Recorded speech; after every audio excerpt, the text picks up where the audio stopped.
पोटात काय पौष्टिक राहील मी त्याचा विचार करते. मी खमंग चवदार जिभीचे चोचले हे नाही बघत मी.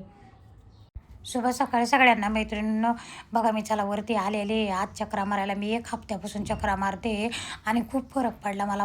खूप एक दिवस खाडा नाही केला ना, लगातार आपण हप्ताभर किंवा 1 महिना जर करून बघितलं ना असा उपाय, तर खूप फरक पडतो. 40च्या नंतर सगळ्यांनी हे केलं पाहिजे.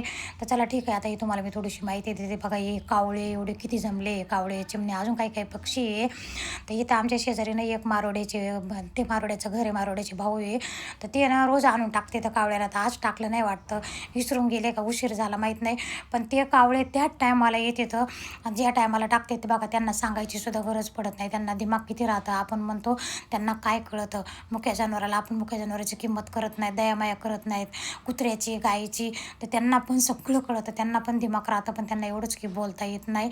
तर बघा हे मारोडी लोक चेक करू शकते. तर आपले लोक असं काही करत नाहीत, आपले लोक असं पाळीत नाहीत. मला जेव्हापासून माहिती झालं तेव्हापासून मी पण टाकते वरी आणून. पण मी ना थोडं थोडं टाकते ना, त्याच्यामुळे इकडे एवढे येत नाहीत. ते खूपच जास्त टाकतात वाटतं, म्हणून तिकडे जाते. तर मला एवढंच म्हणायचं आहे की आपण काय करतो, आपण म्हणतो आम्ही हे कमवलं ते कमवलं, आपलं सगळं कमवलेलं या ठिकाणी राहणारे सगळेच कमवतात, गाडी बंगला घोडी. फक्त आपल्यासंग काय येणार ते गाईला भाकर, कुत्र्याला भाकर, हे मुख्य जनावराला खाऊ पिऊ घातलेलं संग. राम राम. शोभा काळे ब्लॉगमध्ये आपल्या सगळ्यांचं मनपूर्वक स्वागत करते. मैत्रिणींनो, कसे आहेत तुम्ही? चांगले आहेत ना? चांगलं राहायलाच पाहिजे हीच मी देवाच्या चरणी प्रार्थना करते. हाय हॅलो सोडा आणि राम राम बोला.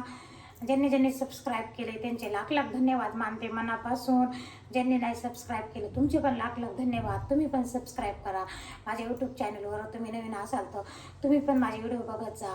तुम्हाला कशी व्हिडिओ पाहिजे ते पण मला कमेंट करून सांगत जा. मैत्रिणींनो, यूट्यूबवर काम करणं सोपं नाही, खूप अवघड आहे. तर चला ठीक आहे, आता उन्हाळा लागला आहे. उन्हाळ्याचं कसं जीव धूप होतं, खाऊशी वाटत नाही. भाजीपोळी रोज रोज खाऊन खाऊन कंटाळा येतो आपल्याला. तर थोडंसं आदलून बदलून आपण रेसिपी वगैरे करायच्या. जेवणामध्ये थोडंसं सकाळी नाश्त्याला काही वेगळं, तर मग आपला जीव दुखणार नाही. आणि रोज तेच तेच खाऊन कंटाळा येतो. तर चला ठीक आहे, आज बनवायचे आपल्याला भोपळ्याचे मुटकुळे बनवायचे. खूप चांगले लागते, तर खूप खमंग लागतात, खूप चवदार लागते, तर पौष्टिक पण राहते. तर चला ठीक आहे, आता आपण भोपळ्याच्या रेसिपीला सुरुवात.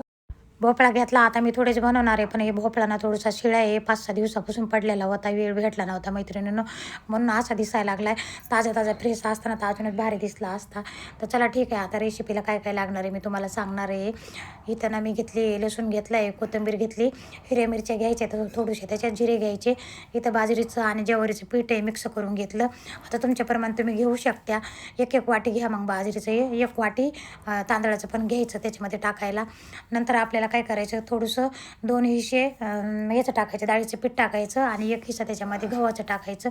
तर चला ठीक आहे, आता ही लसूण, कोथिंबीर, हिरव्या मिरच्या, जिरे आपण मिक्सरमध्ये काढून घेऊ आणि भोपळा किसून घेऊ. भोपळा ना आधी कधीच किसून ठेवायचा नाही, मी किसून ठेवला तर खूप काळा काळा पडायला लागला आहे. लाईट गेली, आता वारं वावदन काय आहे लाईटीला, आमच्या इथं एवढी लाईट चालली आहे. तर चला आता हे पीठ आहे ना त्याच्यात मिक्स करून ठेवते. डाळीचं पीठ टाकते त्याच्यामध्ये ना. आता थोडंसं आपल्याला गव्हाचं टाकायचं, आपण घ्यायचं, तुमच्या प्रमाणे टाका. कोणाला खूपच आळणी लागतं, कोणाला खूपच खरट लागत. हिंग टाकून घ्यायचं थोडं त्याच्यामध्ये, थोडीशी हळद टाकायची. हळद प्रत्येक ह्याच्यात टाकली पाहिजे. तोपर्यंत ना गिलक्याची भाजीची तयारी करून घेते. गिलक्याची भाजी कशी करायची, ताजी ताजी फ्रेश फ्रेश गिलके सगळं मिक्स करून घ्यायचं. एकजीव पिठं वगैरे झाले मिक्स, आणि पाणी टाकायची गरज नाही, भोपळ्याच्या पाण्याचं पीठ मळतं. कसा गोळा झाला बघा पिठाचा, इतका छान मळल्या गेला. आता 10 मिनटं झाकून ठेवू आपण ह्याला. चाळणीला खालून तेल लावून घ्यायचं, चिटकणार नाही. पीठ बघा इतकं मळलेलं गेलं छान. आपण जेव्हा कोथिंबीरीचे करतो ना मुटकुळे येतं, असं पीठ होत नाही. इतकं छान मेनासारखं झालंय. तुम्ही नक्की करून का, इतके चवदार खमंग लागत येतं. आता मी तुम्हाला काही सांगू, करून खाल्ल्यावर कलर बघा किती छान आला आहे, दिसतात कसे दिसायला लागलेत. मैत्रिणीनं मुटकुळे झाले बघा, किती छान झाले मुटकुळे. आणि तुम्हाला मी सांगते आता काय करायचं, तुम्हाला तळून घ्यायचे असेल तर तुम्ही तळून घेऊ शकता. मी काही तळणार नाही, मी फक्त फ्राय करून घेणार आहे छान तेलामध्ये.